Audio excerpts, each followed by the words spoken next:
Good morning, everybody. This is the Morning Rant, and I am Alex Raccuglia, or I am Alex Raccuglia, and this is the Morning Rant, the show in which I talk about my life as a TV commercial director and software developer while I telecommute from home to the office. Today, I want to announce you that Transcriber has been updated with two brand new super powerful features. One, not so powerful, well, powerful but not so interesting for you, maybe, but another one super cool based on the first one. First, we added the support for ASS file format.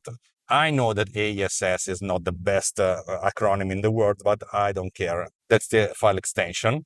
This is a subtitle format that allows you to specify very precisely fonts, sizes, typefaces, and effects. The current version of Transcriber supports the type family and not the font face, and the size, but not the font face. Position can be set for all the 8 angles of the frame, and then you can specify percentage margin for bottom, left, and right. You can also specify a bold or italic and define an outline. Default values are okay for 99% of cases, so I think that you got covered. And then I added the support to exporting burn-in subtitles using the same engine. Specifying all the styles, you can now export directly the video with the burned-in subtitles. This is very useful if you do not need to return to Final Cut Pro.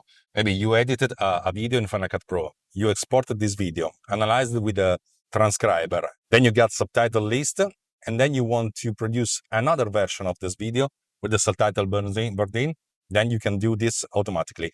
And using the translation feature we added the previous months, you can translate the subtitles, have a little and faster correction and a review phase, and then export the video with the burned-in subtitles in another language. I think this is super cool and super useful, and I use it in a project right these days. So that's all for today. If you want to know more about Transcriber, go to alti.media/transcriber. You can purchase Transcriber at FX Factory.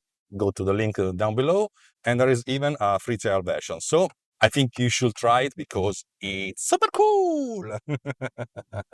Obviously, you can also import the SRT subtitles and burn them in directly without going to Final Cut Pro. So it's a very convenient shortcut. That's it for today. If you have comments or a question, please write me in the comments below. And like this video, subscribe to this channel, and wish me luck because, I don't know, I think everybody needs some luck sometimes. See you. Ciao.